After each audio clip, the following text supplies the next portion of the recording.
Olá, com todo mundo que está aí. Aqui é o professor Cristiano Ricardo e a gente está começando mais uma live. A live de hoje é com a Bruna Paola. Só vamos esperar ela entrar aqui pra gente. Aê, Bruna! Vamos lá. E aí, deixa eu já explicar enquanto a Bruna está acessando. Olá! Olá, Tudo bom? tudo bem? Aê! Tudo jóia? E você, como é que você está? Tô bem, passando um friozinho, né? Tá bem frio Esse em São friozinho tá Paulo. bom. Esse friozinho tá bom, né? Tá bom, sim. Tô bem, aqui na medida do possível. Maravilha, maravilha. Bom, Você? tudo jóia, tudo tranquilo. Vamos dizer assim, com a correria do dia a dia, né? A gente sempre, no meio dessa pandemia, sabendo a cada... Oi, Tânia! Sabendo que a cada instante a gente acaba descobrindo algum conhecido, alguém que está ou com o Covid ou com suspeito de Covid, então, bem complicado nesse aspecto, mas vamos seguindo. Felipe, bem-vindo. Enfim, tem bastante gente aqui entrando. Tem bastante gente. Maravilha. Bom, aí, só para a gente começar, essa live, então, a gente tem mais ou menos 1 hora de duração. Depois disso, o que a gente faz? Todo o conteúdo dessa live vai direto tanto para o YouTube, quanto vai ser transformado em podcast para ficar disponível no Spotify aí para quem quiser ouvir depois. Então, a Legal. gente já sabe que depois você pode ouvir tanto no Spotify, quanto no YouTube, depois no Facebook, enfim. E aí, ó, o Pedro Ivo, tudo bom? Olha, eu não vou falar o nome de todo mundo aqui não, porque tem gente passando aqui rapidinho, ó, João, deixa eu ver quem mais, Eduardo, Lucas, Felipe, Ariel, agora tem mais alguém aqui que eu não reconheço, mas tudo bem. Bom, então hoje a gente está recebendo a Bruna Paola. Estou bem feliz, porque aí tem muita coisa que a gente pode dialogar. Aí, Chinta, tudo bom? O assunto de hoje é um assunto que é bem complicado para algumas pessoas entenderem, e isso eu acho que é Apesar de ser importante. bem simples, né? Apesar de ser simples. E é isso que eu acho mais legal. Então, por isso, eu não podia convidar outra pessoa que não fosse você, Bruna, para a gente falar sobre feminismo e independência política. Eu acho que para começar, a primeira coisa mas o que é feminismo, minha filha? Explica aí pra gente de uma forma bem simples, porque isso é o que ajuda a gente a entender. E eu vou fazer um monte de perguntas e a gente vai seguindo conversando, tá bom? Mas antes de bem. tudo, óbvio, se apresente aí para quem não te conhece. Eu acho que ainda tem alguém que não te conheça. Bom, Cris, obrigada pelo convite. Mandar um beijo aqui para todo mundo que está acompanhando, vendo o nosso porta-voz nacional da rede, está acompanhando aqui a gente também, o Pedro Ivo. Mandar um beijo também para o Felipe Camarão, que está acompanhando a gente, secretário de Educação do Maranhão. Ontem eu fiz uma live muito legal com o Felipe. Tem bastante conteúdo, aprendi bastante. Quero agradecer ele por estar acompanhando hoje de novo aqui com a gente. Bom, eu sou a Bruna Paola, tenho 26 anos, sou advogada de formação, sou especialista em juventude, sou pós-graduanda em Direito Eleitoral, sou servidora pública desde os 18 anos, sou maranhense, né, com uma partezinha que eu passei no Tocantins e agora morando em São Paulo. Né? E estou aí na política desde sempre, estou no processo de construção da rede desde o começo. Dentro da rede já passei por algumas instâncias, né? Já fui porta-voz estadual no Tocantins, hoje sou membro da Executiva Nacional e da Estadual, né? Divido uma coordenação com o Cris também. E vamos lá, sobre feminismo. O que é feminismo? É uma coisa muito simples, a gente, não sei por que a gente coloca dificuldades em entender o que é feminismo. O feminismo é uma luta simples, não é uma luta contra homens, uma luta em que a gente prega a superioridade de mulheres em relação aos homens, é femismo, o nome disso. Feminismo é a luta das mulheres por igualdade na sociedade, por uma igualdade de gênero, para que as mulheres possam acessar os direitos, assim como os homens, porque, como a gente sabe, infelizmente, a gente ainda não está em pé de igualdade na prática, né? Porque nos direitos a gente já conseguiu muitos avanços, a nossa Constituição traz essa igualdade entre homens e mulheres, mas na prática ainda tem um abismo, né? Então, entre o direito que está lá escrito na Constituição e o que a gente tem no dia a dia, ainda tem um abismo, e o feminismo, em regra, basicamente, é só essa luta para que as mulheres consigam ter uma igualdade na sociedade, tenham acesso aos espaços, assim como os homens. Uhum. E aí tem muitos mitos sobre feminismo, mas enfim, o que o feminismo prega é o fim do patriarcado e o fim do machismo. E o que é o patriarcado? É uma estrutura que traz as mulheres como se elas fossem inferiores aos homens. Mandar um beijo para minha tia Eunice também, que está acompanhando a gente, de Teresina, Piauí. É uma estrutura que faz que prega, faz com que as mulheres, ou trata as mulheres como se elas fossem inferiores aos homens. E aí a luta contra o machismo é para que a gente tenha uma sociedade em que os dois tenham tratamentos iguais. E aí eu até trouxe aqui, Cris, um jogo muito legal que gostaria inclusive de apresentar para todo mundo, que se chama Direitos e Silêncios. É um jogo... Legal. É um jogo da Fast Food da Política, que é uma organização que ajuda a entender a política, ajuda a entender o funcionamento do governo através de jogos, né, de uma forma mais educativa e dinâmica. Esse jogo Direitos e Silêncios, eles nos ajudam a entender muito como a gente ainda tem uma luta muito grande para que as mulheres tenham plenamente os seus direitos reconhecidos.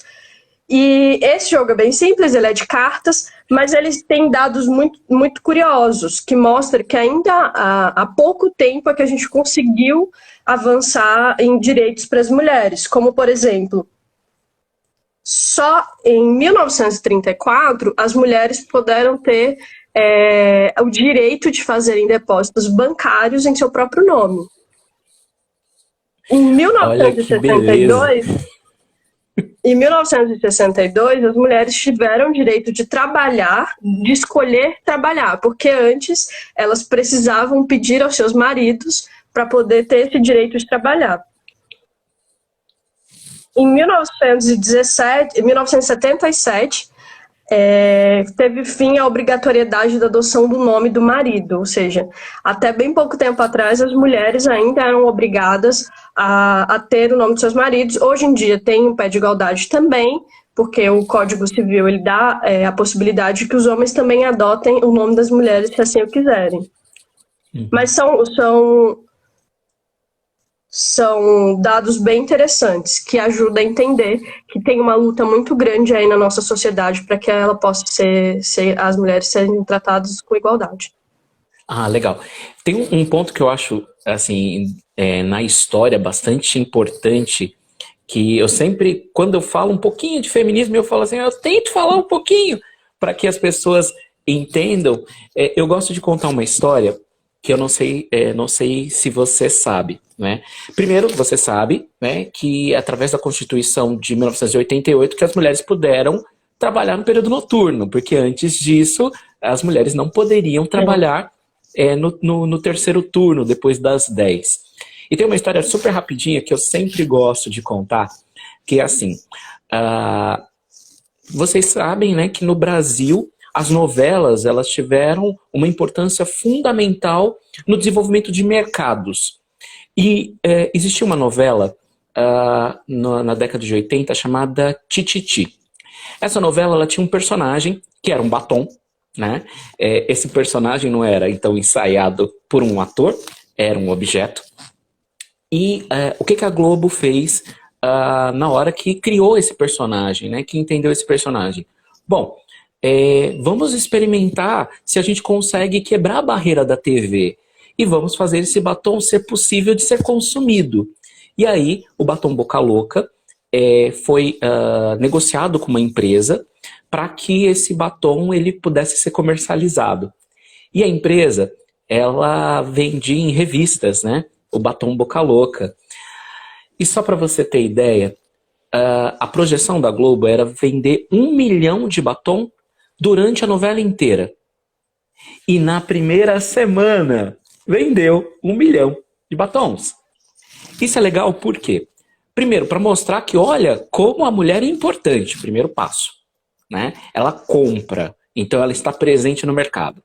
Só que aí, eu falei, por que eu comecei com a Constituição de 88? Porque a empresa ela não conseguia dar conta de fabricar batom.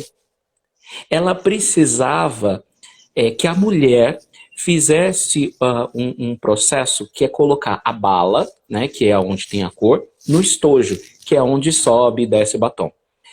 E a mão dos homens era muito pesada para pegar o batom. Então, toda a produção que era feita na madrugada tinha que se jogar fora, tinha que se retrabalhar, e eles não conseguiam dar conta. O que a empresa fez?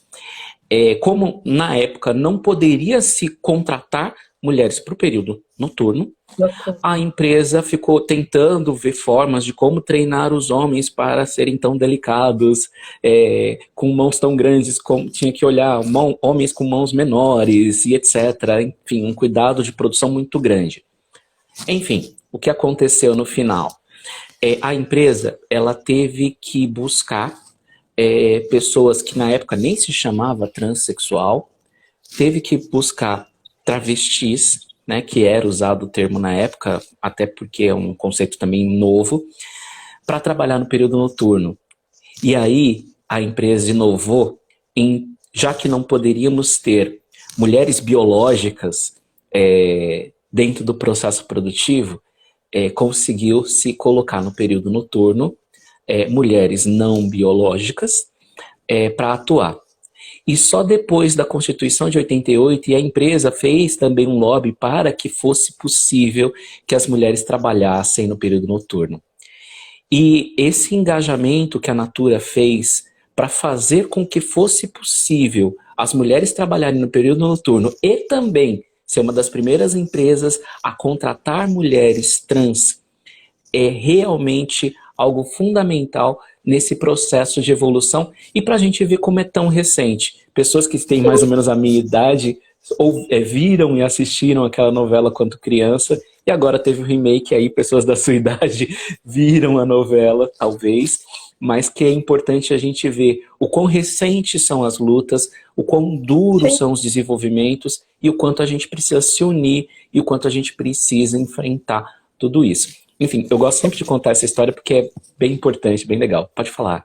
Ô, Cris, eu quero falar, trazendo dados recentes, como tem o Senado, por exemplo, só em 2016, para quem não sabe, o Senado construiu um banheiro feminino, ou seja, tipo, tinha espaço no plenário, né, ou seja, era um espaço que sempre foi ocupado somente por homens. Então, por que ter um banheiro feminino se o espaço era e sempre foi mais ocupado por homens, né? E tem um que a gente viveu recentemente, que eu cheguei a acompanhar um pouco mais. Nós temos uma deputada estadual em Minas, a Ana Paula, e ela teve bebê ano passado, né? Então, no começo do mandato, ela engravidou, e ao ter bebê recentemente, ela foi tirar a licença maternidade lá na Assembleia Legislativa de Minas. E aí se deparou com um regimento que não tinha previsão de licença maternidade. E aí ela teve que recorrer, né, ao direito, fazendo a equiparação com a Constituição, para ter o direito a tirar essa licença maternidade, porque o regimento interno da casa não previa. E aí nós fomos fazer uma pesquisa, e somente 10 assembleias legislativas estaduais têm essa previsão de licença maternidade. E aí é mais um exemplo de que alguns espaços ainda não são ocupados tanto por mulheres, né? E eu gosto muito de falar sobre isso, trazendo também exemplos de, por exemplo, por que a gente usa algumas medidas para fazer com que as mulheres estejam nos espaços políticos, como, por exemplo, ter um percentual em candidaturas.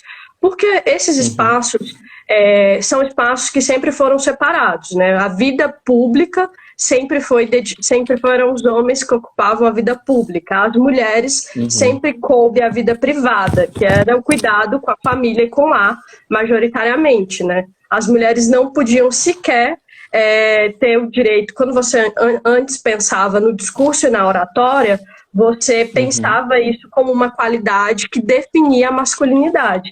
As mulheres não podiam falar, como também era uma prática e uma habilidade que só era desenvolvida pelos homens. Então, assim, esse próprio processo das mulheres irem tendo mais voz e tendo um discurso melhor, uma oratória melhor, ele também é recente. Quando a democracia, esse conceito que a gente conhece hoje mais popular, foi pensada lá na Grécia, era uma democracia de homens brancos e libertos. Não eram, inclusive nem eram todos os homens. A democracia lá no berço da Grécia não era uma democracia que incluía mulheres. As mulheres estavam de fora desse conceito de democracia. E aí, se a gente for parar para pensar, por exemplo, na conquista do voto, aqui no Brasil, a primeira eleição que aconteceu foi em 1532, quando a gente ainda tinha um sistema de capitania hereditária, que é uma eleição, né, não nos moldes democráticos como a gente conhece hoje, como quem é da minha geração conhece um pouco mais, só conheceu esses moldes, né? Em 1532, nós mulheres conquistamos o direito a voto em 1932, ou seja, a gente tem aqui 400 anos em que nós saímos atrás. Isso se a gente considerar só o Brasil, né? 400 anos em que o Brasil existia, em que um sistema político existia, em que o sistema político, as pessoas já se tomavam decisões e as mulheres não participavam desse processo. Então a gente precisa ter mecanismo ainda hoje para reforçar com que as mulheres estejam nos espaços e que a gente consiga sair numa maratona em algum momento, que a gente consiga sair do mesmo ponto, porque ainda não é um ponto igual para todo mundo. E aí, se a gente for pensar, inclusive, nos modelos mentais que a gente tem uma cultura ainda que o modelo mental de liderança, de sucesso, de pessoas em topo de carreira, ainda é um modelo muito pensado, voltado para o homem. Se a gente parar para pensar, fechar o olho aqui agora, e imaginar a discussão no Congresso, por exemplo, a gente vai imaginar um monte de homem branco, em sua grande maioria jovem há muito mais tempo, nessas discussões. A gente não tem a ideia mental ainda de mulheres lá.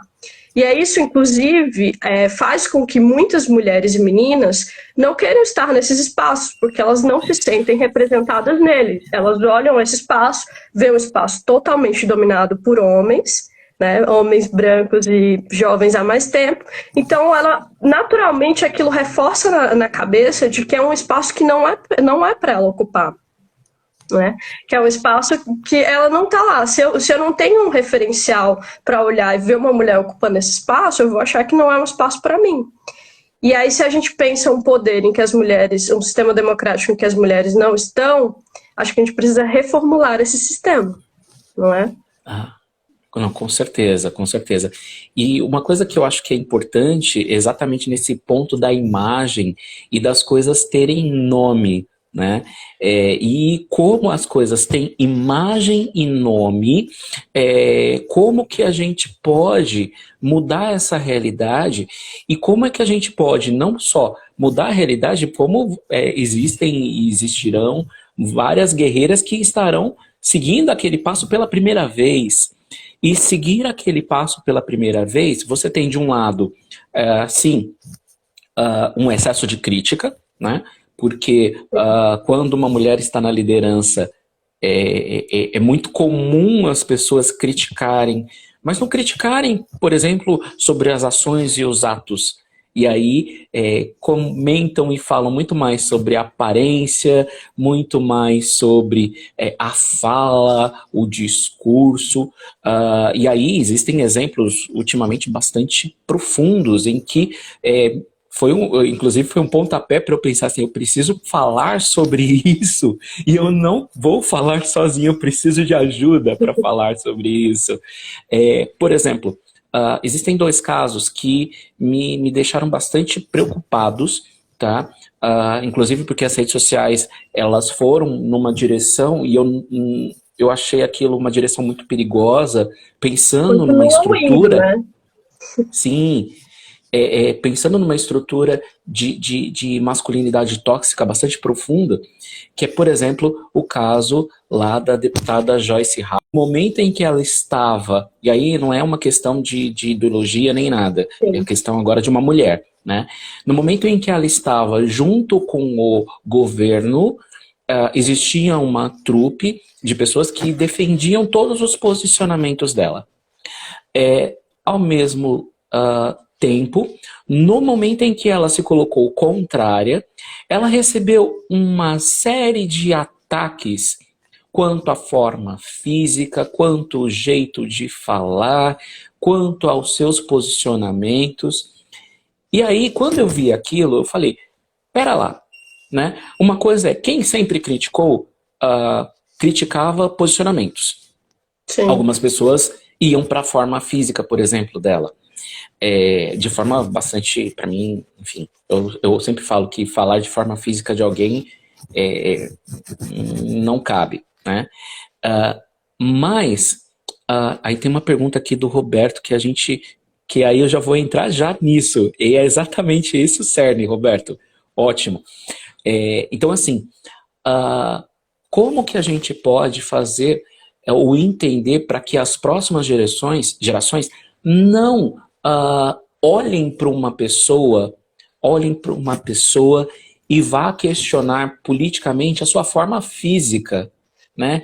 Porque Uma pessoa do sexo feminino, né? Porque, em geral, essas críticas aos homens, elas não levam em consideração esse ponto, né? isso, Então, isso também tem muito a ver com a questão de por que nos dizemos feministas, por que temos essa luta contra o machismo e pelo fim do patriarcado. Porque, em geral, as mulheres também têm o seu corpo estereotipado, né? Tem uma cobrança social muito grande sobre as mulheres. E aí tem esses mitos de, quando você fala de feminismo, as pessoas levarem, mas feminista não se depila, por exemplo. Não, gente, isso é um mito, assim. O que a gente defende enquanto esse conceito feminista é que as mulheres não tenham essa cobrança social tão grande, né, que isso virou uma cobrança. Por que essa cobrança ela recai em cima das mulheres, não recai em cima de homens, né? Que elas possam ter o direito de escolher, possam escolher sem serem julgadas. Não é só ter o direito de escolher, é escolher e não ser julgadas. E aí a gente vê os ataques, geralmente as mulheres, são realmente nesse lugar do estereotipar e voltado para o corpo, como se a gente fosse só um corpo para consumo masculino, como se a gente não tivesse inteligência, como se a gente não pudesse estar nos espaços discutindo, e aí você ataca as mulheres nesse lugar. Que, inclusive, a gente foi, para mim, horrorizante, assim, em 2014, se eu não me engano, aquele adesivo que tinha a Dilma lá, nos tanques de gasolina, que, inclusive, era uma citação a um crime, que é o crime de estupro, né? Então, assim, é muito difícil, e é por isso que na minha fala anterior eu falo que a gente precisa ressignificar os espaços, porque esses espaços e a política dessa forma, elas ainda são muito hostis para as mulheres quererem estar nesses espaços, porque você vê uma mulher tão atacada pela forma como se veste, pela forma física, e não pelos seus posicionamentos, naturalmente você não vai querer estar num ambiente como esse. Então, para além de a gente construir uma sociedade que seja mais igual, a gente também precisa ressignificar os espaços. E eu acho que não dá para a gente esperar que só a próxima geração faça isso. Óbvio que a gente precisa ter um compromisso com a educação que a gente dá para os nossos filhos agora, né? Mas a gente não pode só simplesmente esperar que a próxima geração que virar uma geração melhor e não fazer nada para mudar esses espaços agora. Eu gosto de contar uma história assim de como os espaços podem ser melhorados para agregar as mulheres. Por exemplo, em 2016, nós fizemos um Encontro Nacional de Mulheres do partido, né, dentro do Congresso Nacional, da rede. E a gente viu que tinha... Foi 16. Isso, 16. E aí tinha uma ou duas mães com um bebê lá brincando no espaço do Congresso. Chegou em 2018, fomos fazer um novo congresso. E aí ficamos refletindo sobre quais são as dificuldades que as mulheres têm de estar nesses espaços. E aí pensamos nas mulheres mães, eu não sou mãe, mas tem muitas mulheres que participam que são mães, que têm crianças pequenas e que às vezes não conseguem estar participando desses espaços porque não tem com quem deixar seus filhos. E aí nós pensamos, e se a gente criar um espaço em que tenha cuidadores para ficar com as crianças, para que as suas mães possam estar tranquilas participando do debate? E aí, no congresso seguinte, a gente criou esse espaço e teve cerca de 20 crianças ali e as mães podendo participar perfeitamente das discussões e dos debates, né? Legal, E legal. eu fiquei lembrando aqui de uma outra coisa também, relativa à educação que a gente dá para os filhos, que tem muitas formas que ainda naturalizam o tratamento diferenciado entre homens e mulheres. E uma delas é a linguagem, a forma como a gente fala e escreve. Isso nem sempre é perceptível para nós, mas durante muito tempo nós utilizamos homem, por exemplo, para se referir a toda a humanidade. Ou seja, homem podia ser homem ou mulher, né? E aí usamos o termo como homem para se referir aos dois. E na nossa linguagem no dia a dia, às vezes a gente escreve uma lei, às vezes a gente escreve um decreto, em que a gente fala só no masculino.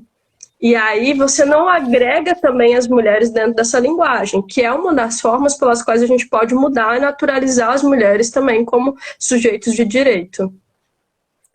Legal. E talvez seja um grande exercício, pelo menos eu tento nos textos que eu crio, olhar o meu texto depois, antes de apertar ou publicar, falar, peraí, será que alguma dessas palavrinhas pode ser melhorada? Pode ser substituída por outra palavra? E aí é óbvio, algumas pessoas, e eu me encaixo nesse grupo de pessoas que quando olha uma palavra nova, vou usar esse termo, uma palavra nova, olha com estranheza e fala, peraí, essa palavra existe feminino para ela? Ela está grafada corretamente? E aí olha do outro jeito, e busca muitas vezes, e isso eu estou dizendo um exercício que eu faço, buscar uma outra palavra que possa estar ali naquele lugar, que possa agregar. E isso talvez seja um exercício de legislação, seja um exercício para colocar aí também nos planos de educação, né? Então, quando a gente olha em currículo mínimo, em plano nacional de educação, criar e dar habilidade, aí eu sempre insisto em nova geração no conceito de a gente tem que fazer e fazer com que essa nova geração consiga continuar, para que a gente não entre no ciclo de uma geração libertadora e outra geração conservadora, não vou nem usar o termo conservador para não confundir com outra coisa, mas uma geração libertadora e uma geração castradora. E isso a gente precisa criar uma estratégia para evoluir nesse aspecto. Enfim. Eu fiquei lembrando agora também, Cris, que essa questão das profissões é uma conquista recente também. Só em 2012 a gente conseguiu garantir a flexão de gênero, né, na nomeação das profissões, né? Por exemplo, quem se formou depois de 2002, como eu, no meu diploma já veio bacharela em Direito. E antigamente, até 2012, não se tinha isso nos diplomas, né? Era só bacharel, só uma linguagem no masculino. E parece uma coisa simples, mas são coisas simples em coisas simples que faz com que esse sistema seja tão opressor para as mulheres, né? E aí, se a gente for voltar atrás e pensar, é que antes só quem era diplomado, de fato, eram homens. Então, por que a gente tem uma linguagem para mulheres se elas não iriam ter esses diplomas, não é? Isso. É Não, isso pode que eu falar. acho. Não, é isso que eu acho bem, bem interessante, inclusive até para que, e aí, enfim, eu conto docente, sempre insisto nisso, de que essas palavras elas precisam ser agregadas aos dicionários, e aí eu falo tanto os dicionários físicos quanto os dicionários digitais, para que a gente possa Legal, Fernanda. Muito importante esse tema e com certeza dá pra gente abordar assim. E aí o que que acontece? Como que esses termos eles podem ser inclusos nos dicionários e, consequentemente, nos livros didáticos, para Sim. que, por exemplo, quando eu chego numa sala de aula e falo a fiscala da vigilância sanitária, as pessoas arregalam o olho e aí, às vezes, eu falo rápido, né? E aí a fiscala disse e as pessoas ficam me olhando, assim, tentando, na verdade, não entender a informação, mas entender se eu falei corretamente ou não. E isso eu Sim. acho que é um ponto da independência, aí não da independência política, mas da independência social, ter a coisa nominada, para que a gente, e aí eu falo por olhar de docente, olhar e não achar também a palavra estranha e falar, peraí, o que que Tá este errado. O aluno ou esta aluna escreveu? E que que falar, ela tá quis dizer errado. com isso? Isso. E muitas vezes isso eu vejo em alguns textos, e inclusive até eu gosto de brincar, o próprio dicionário do Word vai lá e corrige pra gente. A gente fala, não, peraí, como é que nós podemos alimentar esses dicionários, por isso eu insisto na questão do dicionário, para que aquela pessoa, vamos dizer assim, mais clássica, assim como eu, olhe aquele texto e enxergue, não, peraí, não tem nenhum tracinho embaixo, então realmente essa palavra existe. Olha, Aí a gente para raciocinar. a Moara entrou aqui agora e acabei de ver que ela entrou e eu ia inclusive fazer referência a algo que aconteceu no final de semana, né? Eu participei de uma discussão que a Moara promoveu para falar sobre a trajetória das mulheres no mercado de trabalho, né? Do quanto que essa também é uma trajetória difícil, né? Que a gente falou bastante aqui, ressaltei muito sobre a questão política, mas que no mercado de trabalho também tem uma grande diferenciação ainda sobre as mulheres. E eu queria voltar também uma pergunta que foi feita sobre os governos comandados por mulheres, que tem Sim. se destacado bastante aí na luta contra o Covid, né? As mulheres, os países que têm mulheres, e isso tem um impacto também nas legislações que são criadas, né? Como, por exemplo, ainda no Brasil nós não temos uma igualdade salarial, né, que foi inclusive o tema que a Moara trouxe muito no domingo. A gente ainda não tem uma igualdade salarial, a gente ainda tem essa luta para que as mulheres ocupando os mesmos cargos recebam os mesmos salários, né? Que ainda tem uma diferenciação muito grande, as empresas podem sofrer multa, mas isso depende tudo de um processo. Precisa transcorrer o processo judicial para que a multa seja aplicada, né? E falando um pouco sobre as mulheres estarem nesses espaços de poder, se isso faz diferença ou não faz, e também depois eu falo sobre a questão da independência política, mas sobre a diferença que faz mulheres estarem nos espaços de tomada de decisão, se isso faz diferença ou não. Faz muita diferença, e eu gosto de dar 2 exemplos, porque eu gosto de pensar como é que se aplica na vida das pessoas, porque às vezes as pessoas são distantes da política porque elas não entendem o impacto que a política tem na vida delas, e acham que a política é aquela coisa distante de quem está lá em Brasília, brigando, fogo no parquinho todos os dias, e isso não tem impacto nenhum na sua vida, e tem muito impacto, e eu gosto de falar sempre em um exemplo do transporte público. O transporte público, quem toma as decisões, em grande maioria, ainda são os homens. Hoje, as mulheres ainda são a chefe de família, as mulheres são ainda as que têm a relação com o trabalho, tanto doméstico quanto de cuidado, ainda são as mulheres que têm essa relação de cuidado com a questão da saúde, de acompanhar um familiar no hospital, ou temos muitas mães solos, né, que precisam levar o filho na creche, trabalhar,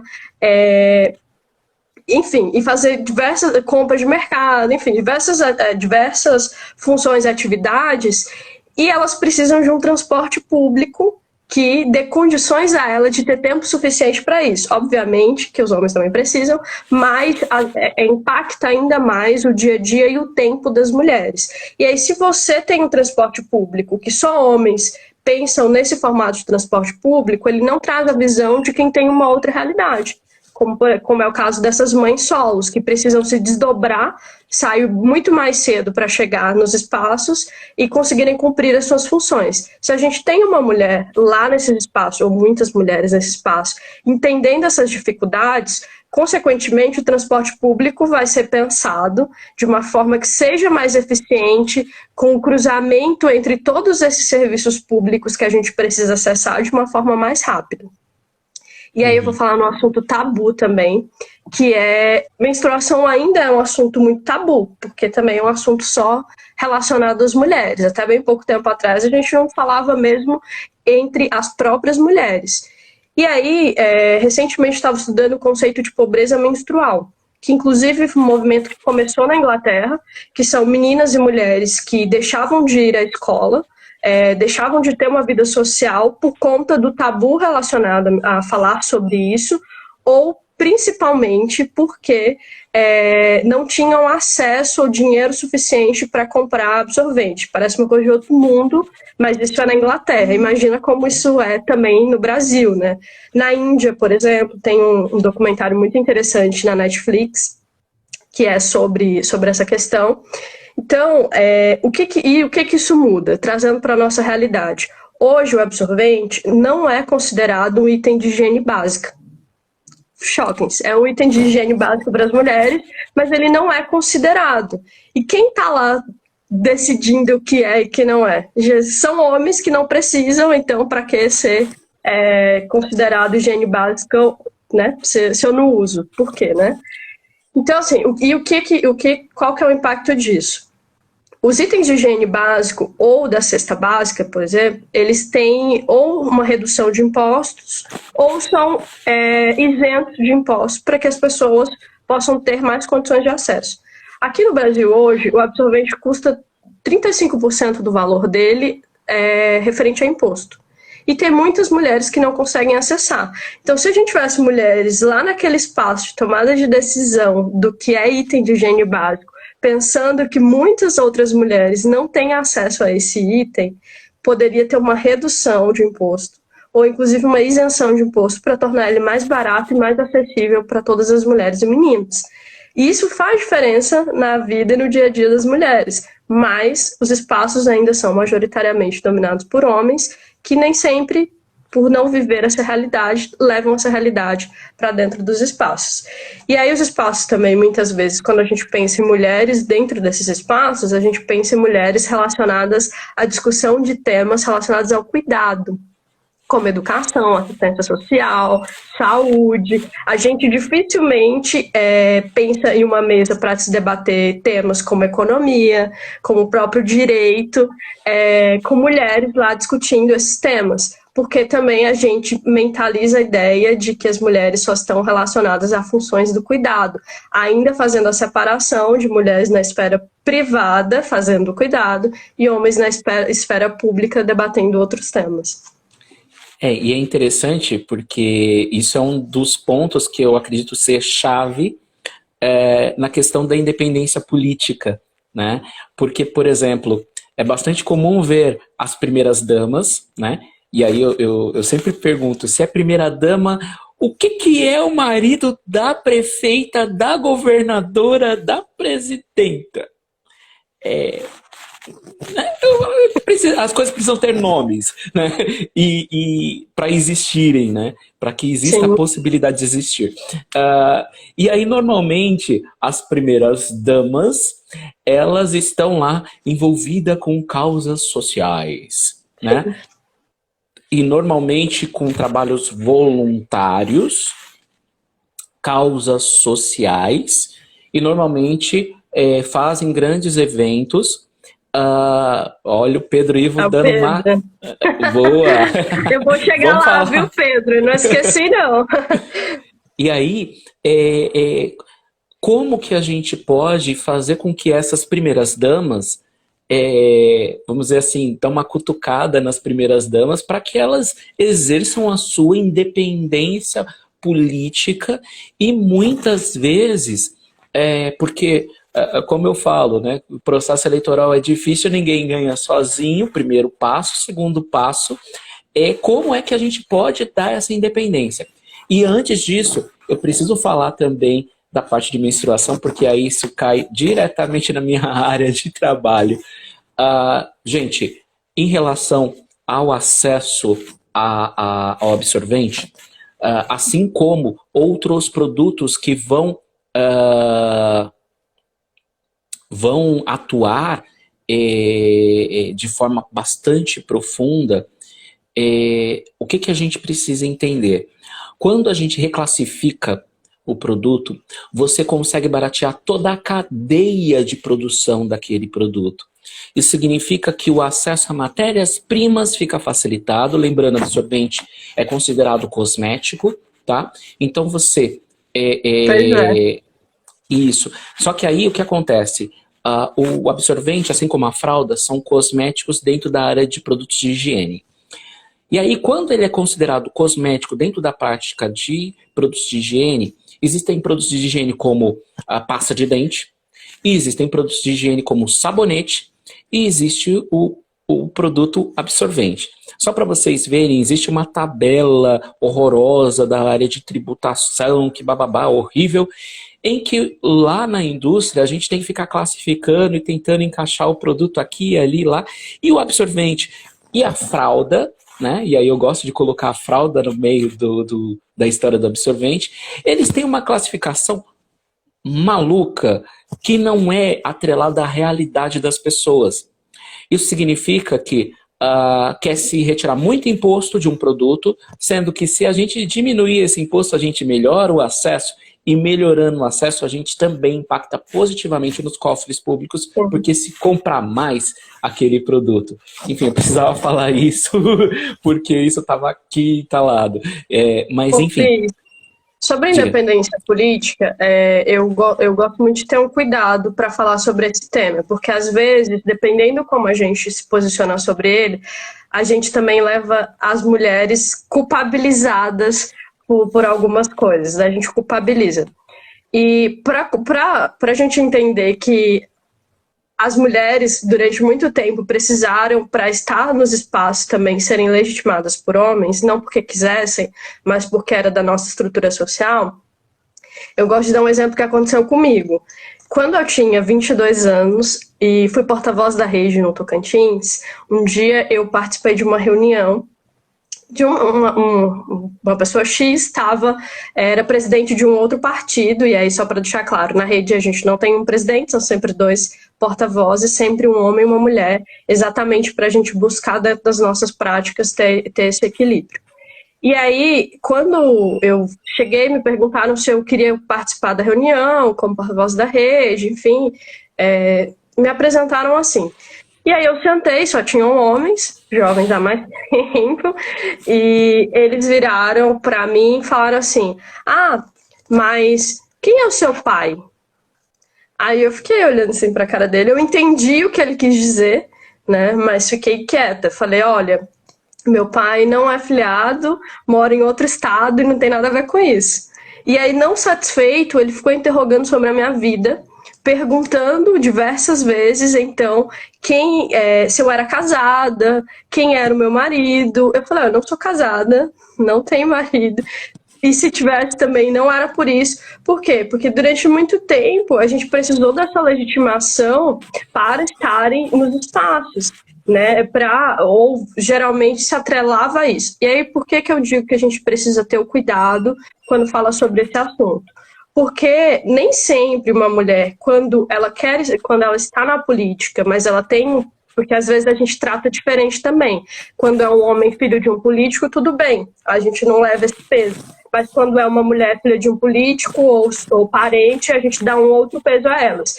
E existem diferentes mulheres nesse lugar, como também existem diferentes homens nessa situação. Que é o que eu sempre gosto de destacar. Às vezes a mulher tem um parente político, ou é filha, ou é casada, mas ela gosta daquele espaço e ela quer estar ali. Ela quer e tem um mandato e uma atuação que ela toma as decisões por si só e de acordo com aquilo que ela pensa, né? Às vezes não. Às vezes, em grande parte, o que acontece é que os homens, para legitimarem o seu poder político, de influência política, influenciam e fazem com que seus esposos ou filhas sejam candidatas para ele ter a manutenção do poder e ele tomar as decisões naquele espaço. Então, são coisas diferentes e eu acho que não dá para a gente tratar as duas coisas da mesma forma. Então, assim, obviamente, a gente tem que buscar a independência, inclusive de tentar olhar para essas mulheres que não estão independentes com outro olhar, né? Com o olhar do cuidado e não do julgamento. Mas, de fato, existe essa influência ainda muito grande, mas que a gente tem que buscar olhar. Porque, por exemplo, eu gosto de política, estou na política e gostaria de continuar. E se eu me relacionar com alguém que também vão dizer que eu estou lá só por causa dessa pessoa, no meu caso eu já tenho uma construção, né? Mas a gente tem que olhar e fazer essa diferenciação muito importante entre esses dois cenários e não colocar os dois numa caixinha só. O Pedro perguntou sobre ecofeminismo. Não esqueci de falar sobre ecofeminismo, Pedro, que é inclusive a linha que a gente discute dentro da rede, que as mulheres da rede se colocam como ecofeminista, que parte do princípio de que o que a gente busca, né, nesse caso é ter um convívio sem ter dominantes e dominados. O que acontece? Tanto as mulheres quanto a natureza, ela ainda tem espaço, ainda são tratadas como dominadas, né? Ainda tem uma relação de dominação do homem tanto com a natureza quanto com as mulheres. Né? E quando a gente fala de homens de mulheres e natureza, a gente toma ainda como inferiores. A gente não, digo sociedade no geral. Como inferiores. E aí quando a gente fala do homem, da cultura e tal, você trata como superiores. E o que o ecofeminismo basicamente defende é que a gente tenha essa relação não seja de dominação, né? Que a gente consiga conviver sem essa exploração tanto das mulheres quanto da natureza. Porque o homem ainda tem uma visão muito exploradora da própria natureza, né? Legal. E uma coisa que a Tânia fez uma observação aqui, só para a gente fazer uma correção de uma fala que eu tive sobre a assistência social, só para não confundir com o trabalho correto, muito bem ajustado das pessoas que fazem serviço social, tá? Ou seja, não fazer uma confusão e que muitas vezes a gente percebe essa confusão que existe aí no trato, como se o serviço social, inclusive agora uma palavra minha, como se o serviço social fosse algo menor ou atrelado obrigatoriamente ao grupo das primeiras damas e, como eu falo sempre, né? E do cara lá que casou com a mulher que ainda não tem um nome certo pro coitado, que eu acho que a gente precisa ter um nome em língua portuguesa. E eu acho que isso, de novo, eu não sei se já tem, né? Mas, enfim, já sabe se tem um nome pro... Não tem ainda, né? Que eu saiba, não. A gente precisa colocar no nome.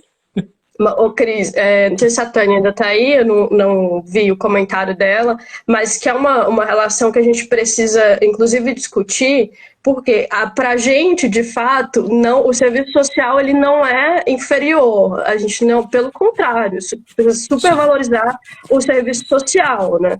Mas tem essa relação que a gente, às vezes, ela é sutil. Por quê? Porque o serviço das mulheres sempre foi tratado, e as mulheres também, como inferiores. Então, o serviço social, em regra, é dominado ainda por mulheres. São as mulheres que ainda estão nesses espaços. E aí você veja a sutileza que existe de tratar esse serviço como menor. Inclusive, são serviços ainda pouco remunerados, né? Sim, com certeza. E precisa sair dessa esfera do voluntariado que eu coloquei antes na minha fala. Exato. Dessa relação das primeiras damas. Tem que deixar de ser voluntário, tem que ser um serviço realmente remunerado, digno e com projetos bem claros para poder realmente, não é porque saiu aquele governo e entrou aquele outro, né, que mudou-se toda a prática de serviço social daquela cidade, daquele estado ou do país. E isso, eu acho que é a importância nesse aspecto, e sim, dar um outro significado a eles. Então, e aí tem essa questão do trabalho do serviço ainda ser muito, serviço social ser muito, mandar um beijo aí pro Pedro, que gostou muito, tá indo nessa. Obrigada por ter ficado aqui com a gente até agora, Pedro. E por não ter me deixado esquecer de falar sobre ecofeminismo. Mas é isso, assim, e você vê que ainda os cargos mais altos e aqueles cargos, como eu falei no começo, que o modelo mental de sucesso ainda é o modelo mental masculino. E que mesmo quando a gente tem mulheres ocupando esses espaços, a gente trata, elas precisam se masculinizar para ocupar esses espaços, ou buscar ter formato, ter formas ou até de se vestir mesmo. Você vê as grandes líderes até bem pouco tempo atrás, Angela Merkel, enfim, andavam com terninhos, enfim, que é essa cobrança da sociedade no sentido de ainda cobrar que tenham características masculinas, né, para que as mulheres estejam nos espaços, né, e aí tem um tratamento bem diferente. Se um homem chega, fala firme numa reunião, né, ele é tratado como uma grande liderança, conseguiu, né, ser efetivo na fala. Se uma mulher vai lá e faz uma fala falando mais alto na reunião, no mínimo ela vai se chamar de louca. Exato, exato. E isso eu acho que é importante da gente perceber. Aí, olha só o que o Roberto joga pra gente para falar um pouco da representatividade da mulher indígena na política. Legal, que desafio, para mim bem desafiador, mas vamos lá. Primeiro ponto que eu acho que é importante, primeiro, né? Olha só, a gente já está quase 50 minutos e eu falo primeiro. Um dos pontos que a gente precisa... 50 minutos já, gente? 50 minutos, ó, que beleza. Então, assim, um dos pontos que a gente precisa também entender nesse aspecto, nessa necessidade de uma evolução, é entender que o espaço da mulher precisa ser ocupado, precisa ser dado a voz, e existe na política, assim como na vida, né, na vida terrena, a necessidade de algumas pessoas de impor a sua vontade, e aí eu vou falar pessoas, homens, imporem a sua vontade para que as mulheres aceitem. E isso a gente vê no mundo corporativo, e muitas vezes a mulher no mundo corporativo, né, ela acaba exercendo o poder de bater a mão na mesa, né, quando ela está num cargo de liderança. E isso é bastante comum acontecer, né, de olha, eu mando aqui, né, sou eu. E aí, muitas vezes, quando a outra pessoa, na verdade, só quer dialogar e só, vamos dizer assim, está levando um contraponto naquela informação, olha e fala, opa, peraí, calma aí, você bateu na mesa agora, por quê? Né? E do outro lado, muitas vezes, ela precisa bater a mão na mesa para ser ouvida, porque ela foi, exato, porque ela foi ou interrompida, ou a fala dela foi desconstruída de uma questão não técnica, né? E eu vou colocar assim, e aí a desconstrução não técnica é algo bastante profundo que também, para mim, me incomoda bastante. Eu acho que a gente precisa começar a falar sobre esse tipo de situação, né? Porque a gente só vai ter independência se a gente for técnicos, né? Que é uma coisa que acontece muito ou quando as mulheres estão em reuniões serem muito interrompidas, e daí já tem alguns videozinhos, estudos que mostram a quantidade de interrupções que mulheres sofrem comparada com a quantidade de interrupções que homens sofrem.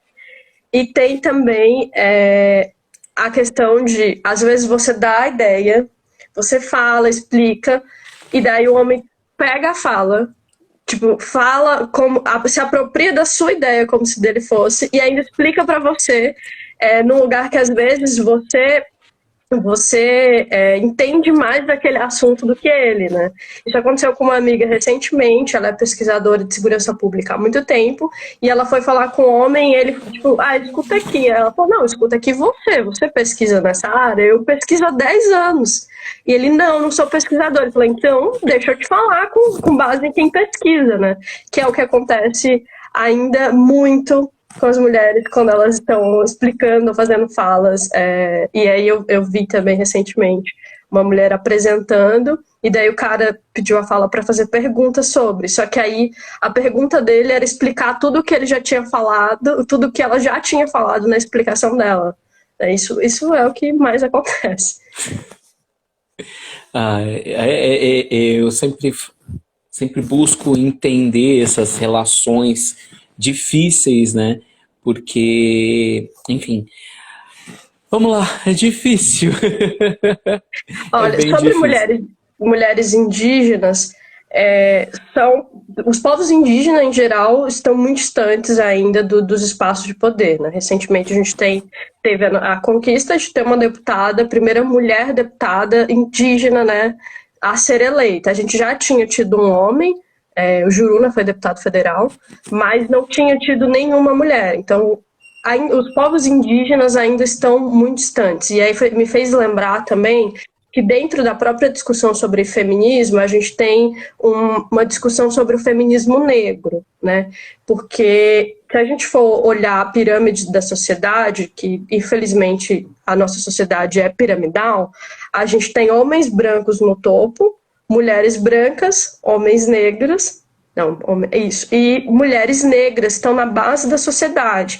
E aí tem uma discussão sobre essa intersecção entre a discussão de você conseguir uma sociedade igualitária e a discussão sobre o racismo também. Então, dentro do feminismo, a gente ainda tem uma discussão sobre o feminismo negro.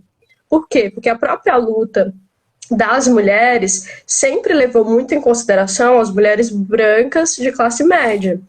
E aí, nem sempre os direitos conquistados, eles tinham uma abrangência na discussão, os direitos conquistados, eles eram tão aplicáveis às mulheres negras, que sempre tiveram aí na base da sociedade e sempre foram escravizadas. Então, tem essa discussão ainda, que é como é que a gente avança como sociedade para que as mulheres mulheres brancas e negras também, mas que as mulheres negras consigam subir e se mover na sociedade, que a luta delas ainda é maior, né? Não posso, né, não sou uma mulher branca, então, mas que me reconheço como alguém que luta para que mulheres negras também possam estar nos espaços, né? Que ainda é muito difícil, se você pegar a representação de mulheres, é baixíssima, e aí você for destrinchar em mulheres brancas e negras, as negras ainda estão mais que subrepresentadas nos espaços. Tanto é que tem uma frase famosa, né, que é quando a mulher negra se movimenta, ela movimenta toda a estrutura da sociedade, exatamente porque são elas que, infelizmente, ainda estão na base, que sofrem ainda mais violências, que sofrem ainda, quando você fala, por exemplo, de violência obstétrica, a quantidade de mulheres negras que sofrem no nível altíssimo, que são mulheres ainda muito marcadas com violências. Uhum. Então, inclusive, esse ponto da violência obstétrica e a violência dentro de consultórios ginecológicos é um ponto que algumas vezes eu tento abordar, mas é algo tão chocante quando a gente levanta as estatísticas, é algo tão chocante que eu sinto uma dificuldade de como colocar isso para as pessoas publicamente e não nas reuniões mais fechadas, porque, por exemplo, vamos falar desde o ponto do marido até, por exemplo, o tratamento de mulheres com vaginite, por exemplo, né? Enfim, é uma coisa bastante profunda e bastante complicada e que a gente precisa ainda criar, às vezes, grupos para que discutam isso de forma aberta, e isso às vezes machuca tanto aquelas pessoas que são vítimas e que existe, aí eu falo do meu lado, uma dificuldade de como entrar naquele assunto, sabendo que está machucando tanta gente, e como é que a gente pode encarar isso de forma mais direta, né? Por exemplo, esse termo que eu falei agora, ponto do marido, não tem que existir, não deve existir. Existem procedimentos na obstetrícia. E olha, a nossa live tá acabando. Pulou aqui 20 segundos. Mas aí, como o tema tá legal, eu vou ter que encerrar. A gente entra de novo só pra gente fechar as coisas. Senão a gente perde aqui o vídeo da live. Tá bom? Pode ser. Já voltamos, tá gente. 10 Tá bom. segundos. Então eu vou clicar aqui. Cliquei.